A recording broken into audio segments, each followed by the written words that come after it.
아직도 비트코인을 비판하는 부류가 있다.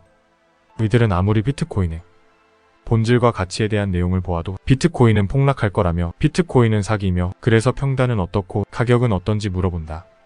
정치금융 엘리트들 그리고 고위공무원들도 비트코인을 계속 비판한다. 혹시 이런 비판하는 부류를 봤을 때 당신은 갈팡질팡 흔들리는가? 당신이 명확히 알아야 할 것은 비트코인을 비판하는 부류는 정확히 두 가지만 있다는 사실이다.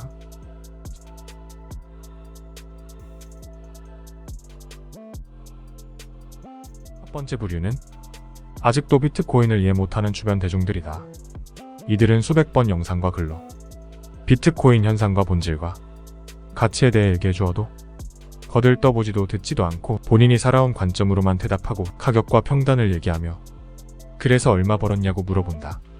그리고 스스로 비트코인을 이해한 척 실상 말하는 것을 들어보면 전혀 이해하지도 못한 내용들을 얘기된다.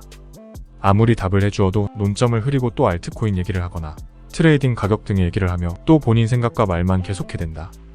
당신은 혹시 이 부류에 해당하는가? 사실 이 모든 것은 안타깝지만 이 사람의 탓은 아니다.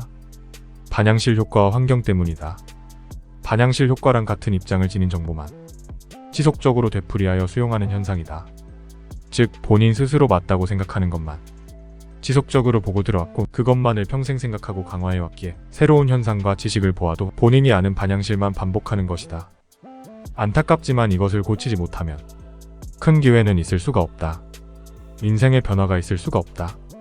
평생을 가격과 평단만을 얘기하며 그리고 트레이딩 관점만을 얘기하며 마치 이렇게 하면 돈 벌 것처럼 말한다. 그런데 당신 주위 현실을 살펴보면 돈 번 날은 있어도 돈 번 놈은 정작 없다. 10년 20년 단위로 세상을 바꾸는 W에 올라타 엄청난 자산가가 된 1% 투자자인 박경철 시골이사는 말한다. 실제 대부분의 투자 행위에서 전체 투자자의 5%만이 큰 이익을, 25%는 작은 이익을, 20%는 본전을, 그리고 나머지 50%는 손실을 본다고. 여기서 리스크란 거래 수수료 등을 말한다. 희대의 경제학자인 제레미 리프킨도 말했다.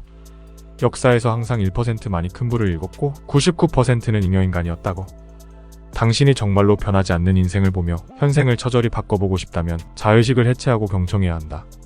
새로운 현상과 지식을 이해 못하는 99%의 대중이 되어서는 안 된다. 조금만 말랑말랑한 두뇌로 마음과 귀를 활짝 열고 경청을 시도한다면 당신 인생은 바뀌는 계기가 될 수 있다. 비트코인을 비판하는 두 번째 부류는 고위 정치 금융 엘리트들이다. 이들은 의도적으로 커트로 비판한다. 비트코인은 쓰레기고 사기라고. 세계 최대 규모의 금융회사인 JP모건, 이 회사의 CEO 제이미 다이먼이 대표적 예다. 커트로 비트코인을 신랄하게 비판하여 대중들을 속이고 가난하게 하면서 정작 본인은 비트코인 현물 ETF에 중추적 역할을 했으며 비트코인을 뒤로 매집하고 있다.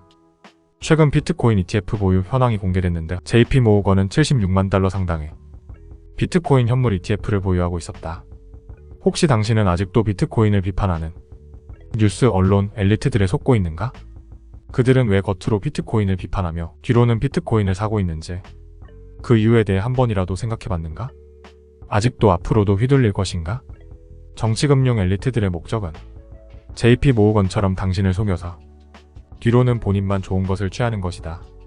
그리고 대부분의 언론과 기사는 비트코인을 전혀 이해 못하게 비트코인과는 전혀 관련 없거나 이해 못한 글들을 써댄다.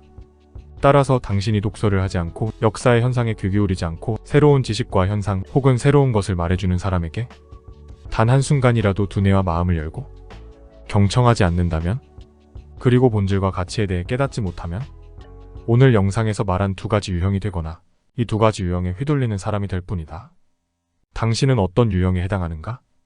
당신은 앞으로도 휘둘릴 것인가?